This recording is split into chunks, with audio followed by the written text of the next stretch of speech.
The recent college admissions scandal exposed how some people will go to any lengths to get into college. But what about those who just can't afford it?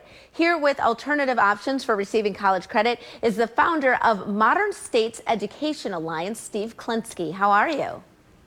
Fine. Thanks for having me on the show. I'm happy to have you here. So I want to talk about this recent college admissions scandal and how it opened our eyes to education and inequality. We are seeing a lot more of this now. Yeah, well, the scandal was about people paying huge amounts of money to get into college. The bigger problem are all the people who would like to go to college and deserve to go to college who are having more and more trouble affording it. And there is a way to help on that problem, and that's where Modern States fits in. Yes. So tell us about Modern States and how it works exactly. Yeah, if your viewers go to a website called modernstates.org, what they'll see is that we hired 32 of the best professors in the country from Johns Hopkins and Purdue and so forth to teach 32 of the fundamental college courses online in economics and in sociology and those type of courses.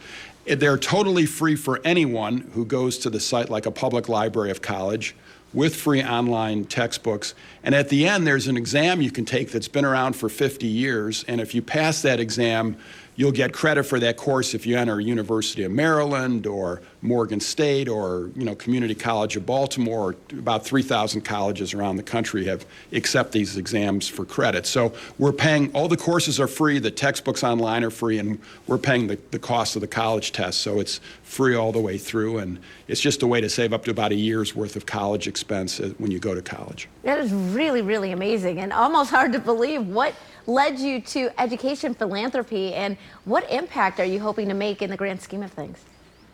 Well, I've been very involved in education reform for over 25 years. I'm the chair of Harvard's Education Policy Group, and I've set up after-school centers and other projects. But the cost of college has become a giant problem. $1.5 trillion of student debt, about $30,000 of debt per student that has debt.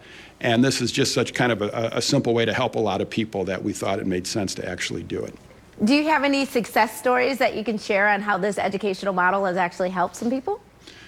Yeah, there's some great stories. So about 130,000 people have signed up to use the program in the last year or so since we launched.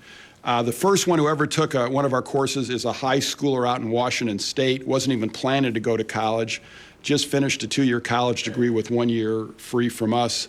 Another example is a wonderful mother who has a child who's getting treated in the National Institute of Health, and she's in the waiting room every day, and she's been finishing college courses on her iPhone while she waits in the waiting room. We have traditional high schools who are using our courses so that 12th graders finish with college credits already in hand. So just a lot of great stories, and it's open to anyone of any age, background. It's like a public library. Steve, this really is amazing. Our viewers are going to want to get more information. Where should they go? Go to modernstates.org. It looks like a Netflix of college. All the courses are laid out with previews. It's totally self-explanatory, and it's a philanthropy, and it's all free to people. Just amazing. Thank you so much for being here, Steve. Really appreciate it. And we'll be right back with more Midday Maryland right after this. Stay tuned.